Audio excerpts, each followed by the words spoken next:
Hola familias, mi nombre es Gabriela Benzel y yo soy la especialista en alfabetismo familiar del programa Excel. El día de hoy voy a leer para ustedes un capítulo del libro Esperanza Renace. Este es un libro escrito por la autora Pam Muñoz Ryan y es publicado por Scholastics.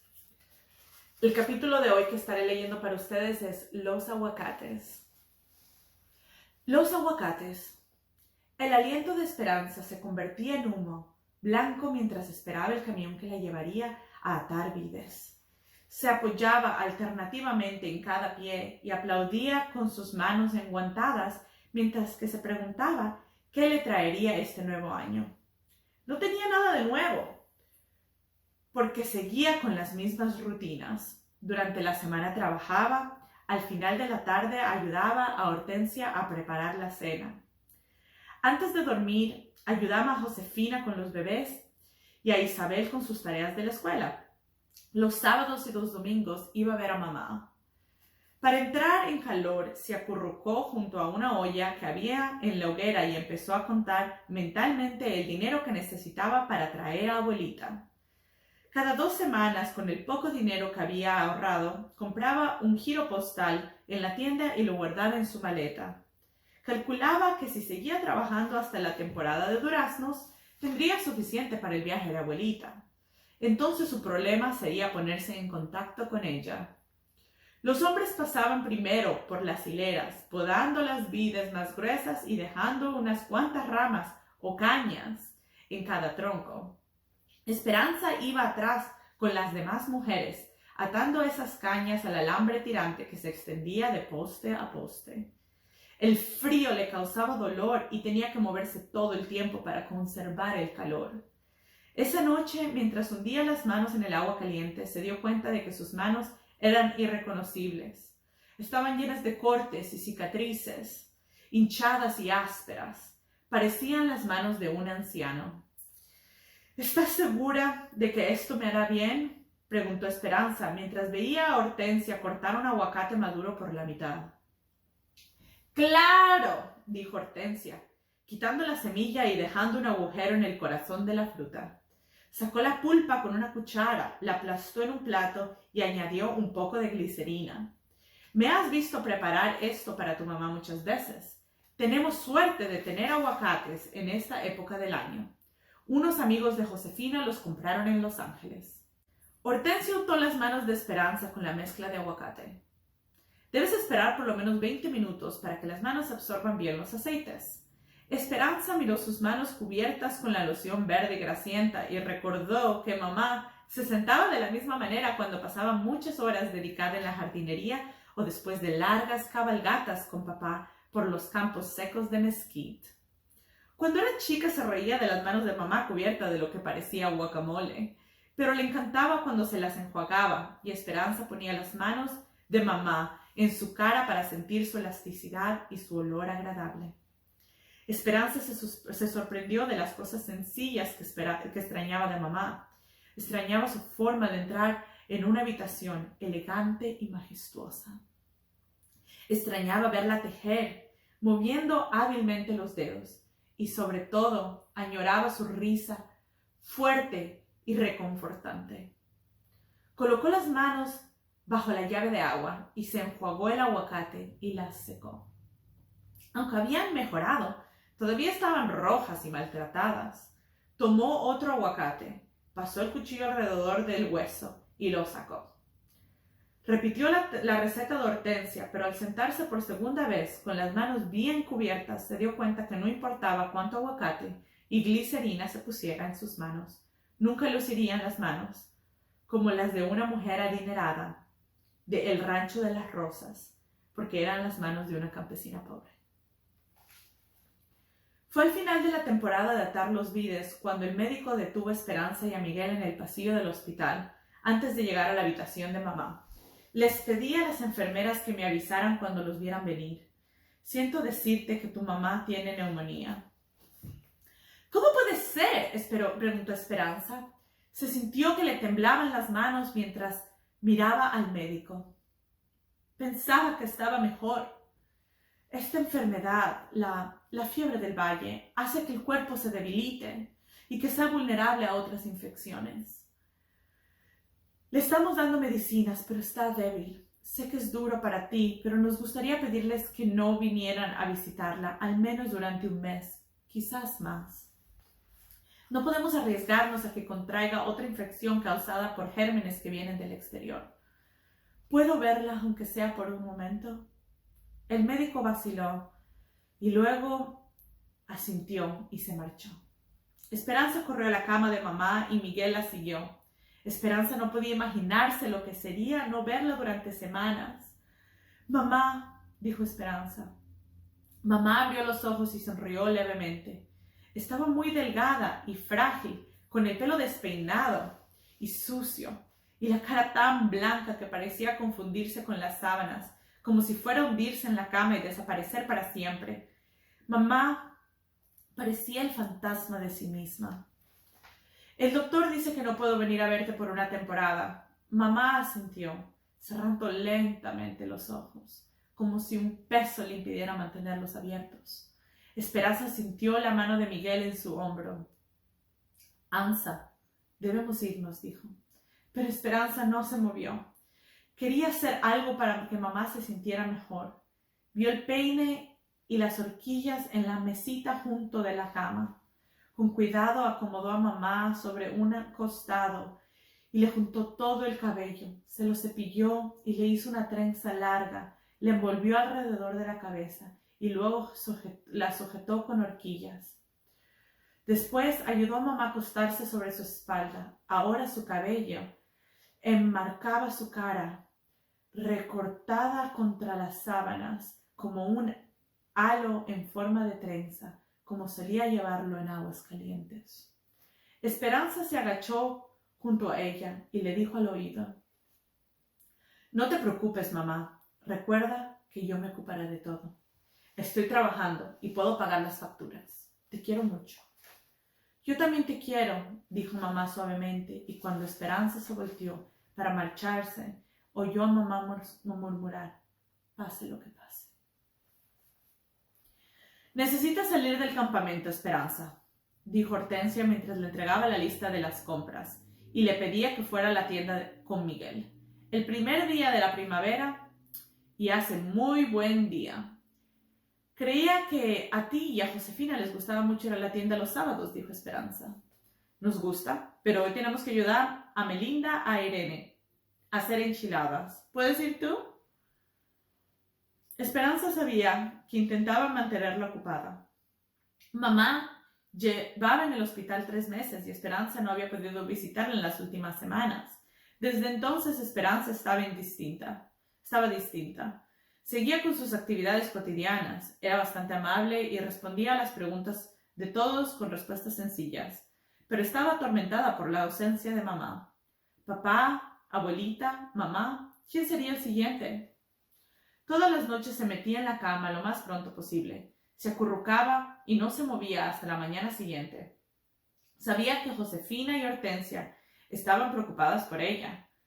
Le dijo que sí a Hortensia y agarró la lista y fue a buscar a Miguel. «No te olvides de decirle a Miguel que vaya a la tienda del señor Yacota», le gritó Hortensia.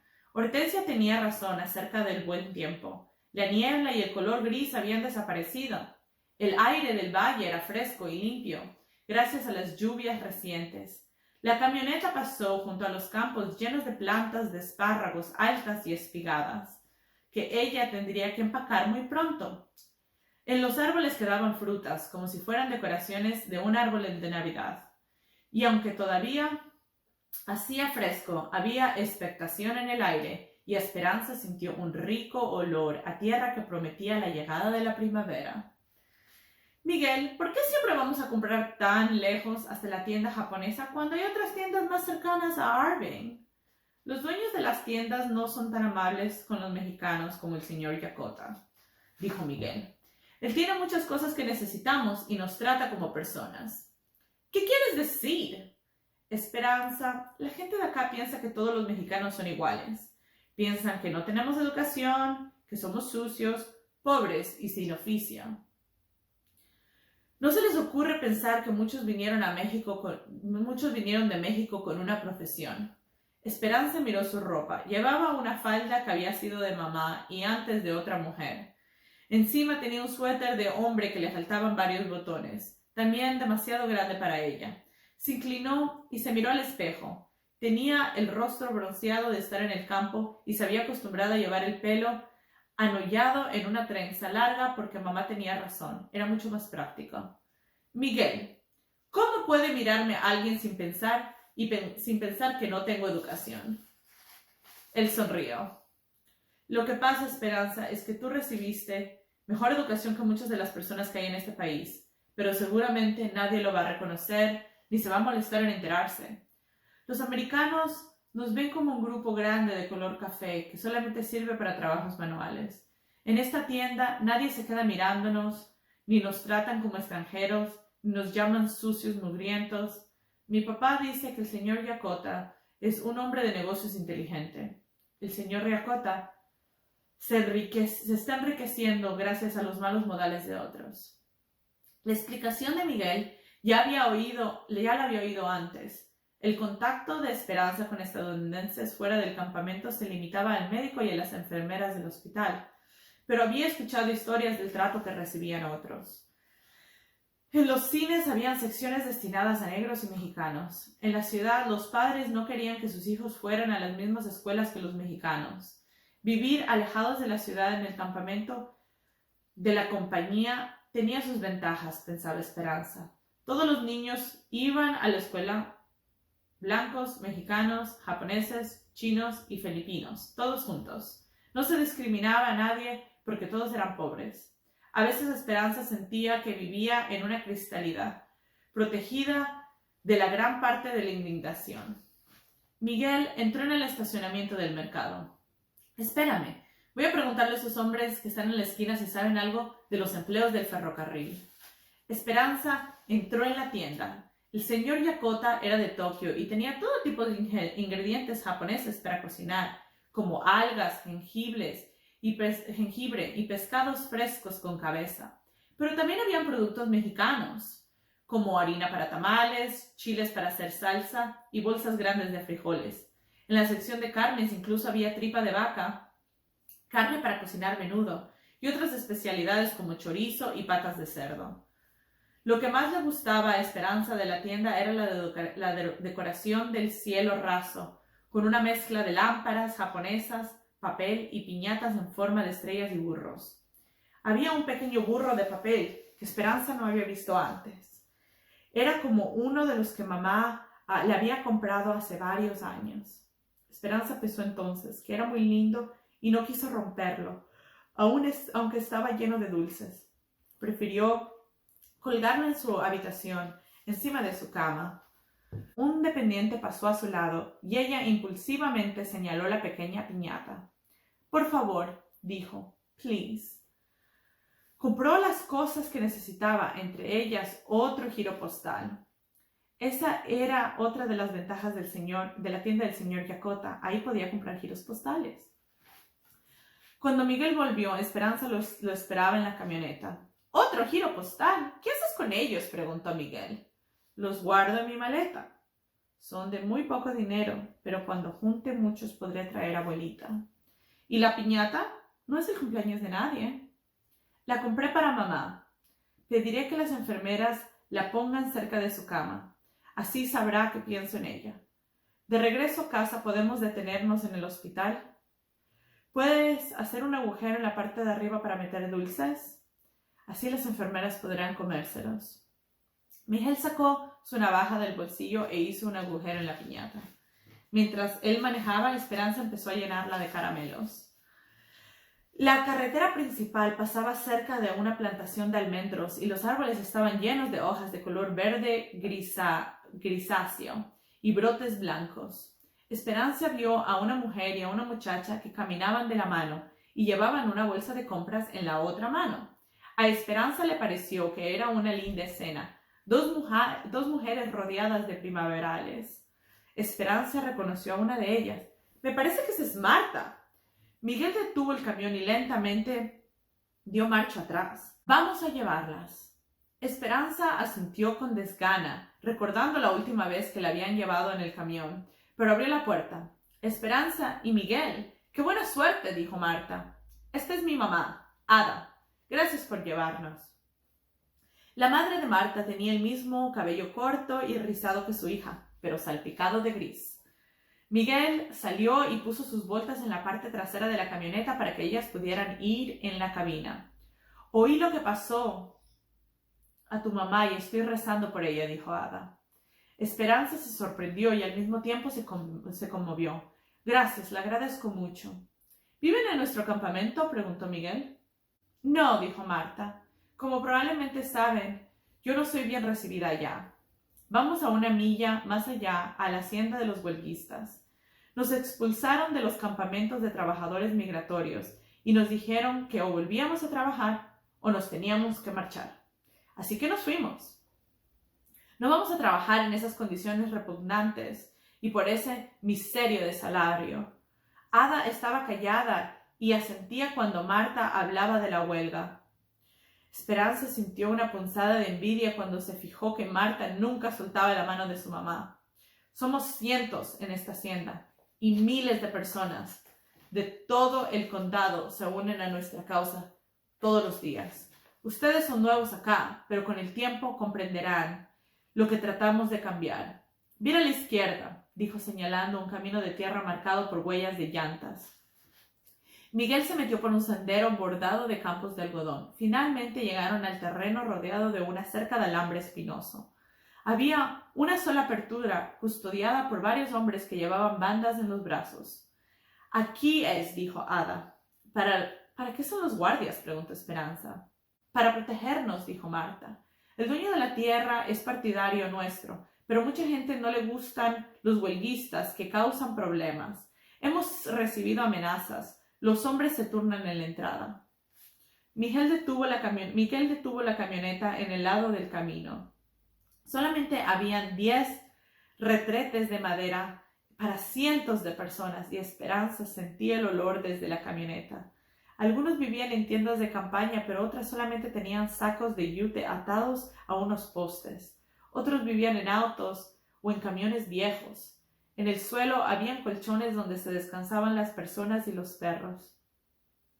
Había una cabra atada a un árbol. Una tubería larga se extendía por el suelo y de ella salían llaves de agua. Acerca de cada llave habían ollas y sartenes y hogueras como si fueran a cocinar al aire libre. Las mujeres lavaban la ropa en una sequía y los niños se bañaban en el mismo tiempo. Por todas partes habían cuerdas para tender la ropa. Reinaba una gran confusión y barullo de las personas. Esperanza no podía dejar de mirar. Estaba hipnotizada por la miseria. Pero Marta y su madre no parecían avergonzarse. Hogar, dulce hogar, dijo Marta. Todos bajaron de la camioneta, pero antes de que Marta y Ada pudieran recoger sus bolsas, una familia de campesinos que venían en sentido opuesto se acercó a ellas.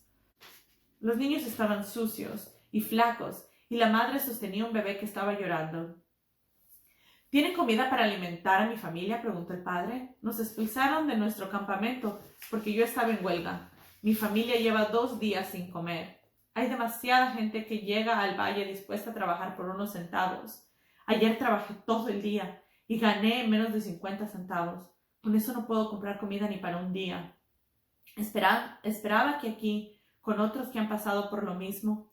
Aquí son bienvenidos, dijo Ada. Esperanza buscó en la parte trasera de la camioneta y abrió el saco de frijoles. Señor, deme su sombrero. El hombre le dio su sombrero y ella lo llenó de frijoles. Luego se lo devolvió. Gracias, gracias, dijo. Esperanza miró a los 2 niños mayores. Tenían los ojos llorosos y la mirada inexpresiva. Tomó la piñata y se la ofreció. Ellos no dijeron nada, solamente corrieron hacia ella, agarraron la piñata y regresaron corriendo con sus padres. Marta la miró. ¿Estás segura de que ya no estás de nuestro lado? Esperanza negó con la cabeza. Tenían hambre, eso es todo. Aunque creyera en lo que estaban haciendo, debo ocuparme de mi mamá. Ada puso su mano sobre el brazo de Esperanza y sonrió. Todos hacemos lo que tenemos que hacer. Tu mamá estará orgullosa de ti. Miguel les dio sus bolsas y se fueron caminando hacia la granja. Antes de llegar a la entrada, Marta se volteó y de repente dijo: «No les debería decir nada, pero los huelguistas están más organizados de lo que parece. Dentro de unas semanas, la temporada de espárragos, pasarán cosas por todo el condado. Vamos a cerrar todo, los campos, los cobertizos, el ferrocarril. Si para entonces no se han unido a nosotros, tengan mucho cuidado». En el camino de regreso a Arvin, Miguel y Esperanza no dijeron nada durante varias millas. La amenaza de Marta y el sentimiento de culpa por tener un empleo no se alejaba de la mente de Esperanza. «¿Crees que tiene razón?», preguntó. «No sé», dijo Miguel. «Lo que dijo ese hombre es cierto. He oído decir que habrá 10 veces más hombres buscando trabajo en los próximos meses. Gente de Oklahoma, Arkansas, Texas y también de otros lugares. Y que son pobres como nosotros y necesitan alimentar a sus familias. Si vienen tantos y están dispuestos a trabajar por unos centavos, ¿qué será de nosotros? Pero hasta entonces, si se va a unir tanta gente a las huelgas, quizás yo pueda encontrar trabajo en el ferrocarril». Esperanza analizó mentalmente las palabras de Miguel. Para él, la huelga era una oportunidad de trabajar en el empleo que deseaba y de prosperar en este país. Pero para ella era una amenaza para su economía. La llegada de abuelita y la recuperación de mamá. Además, estaba el problema de su propia seguridad, pensó. Pensó en mamá y en abuelita, comprendió que solamente podía hacer una cosa. Varias noches después, Esperanza observaba sus manos mientras se dirigía a la cabaña y deseaba que Hortensia tuviera más aguacates. Era más tarde de lo normal. Había estado quitando hierbas malas en el campo lejano de los espárragos y había regresado en el último camión. Cuando llegó a la cabaña, todos estaban reunidos en torno a la pequeña mesa. En un plato habían tortillas recién hechas y Hortensia removía una olla de machaca, huevos revueltos con tiras de carne, cebollas y pimientas. Era el plato favorito de Miguel, pero normalmente lo tomaba para desayunar. «¿Qué celebramos?», preguntó Esperanza. «Conseguí el empleo en el taller mecánico del ferrocarril». «¡Oh, Miguel, qué buena noticia!». Muchos trabajadores del ferrocarril se han unido a los huelguistas, y aunque sé que solamente es temporal, si hago bien mi trabajo, a lo mejor me puedo quedar». «Eso es», dijo Alfonso. «Tú trabaja bien. Se darán cuenta y querrán que te quedes». Esperanza se sentó. Oía a Miguel platicar del empleo con los demás, pero no escuchaba lo que decía. Le miraba los ojos chispeantes, como los de papá cuando hablaba de la tierra. Miró su cara animada y pensó que al fin el sueño de Miguel se estaba haciendo realidad. Muchas gracias, disfruté mucho leer este capítulo con ustedes. Por favor, no se olviden de seguir viendo los otros capítulos que quedan de este hermoso libro aquí por medio de las escuelas públicas de Richmond. Muchas gracias, que tengan un buen día.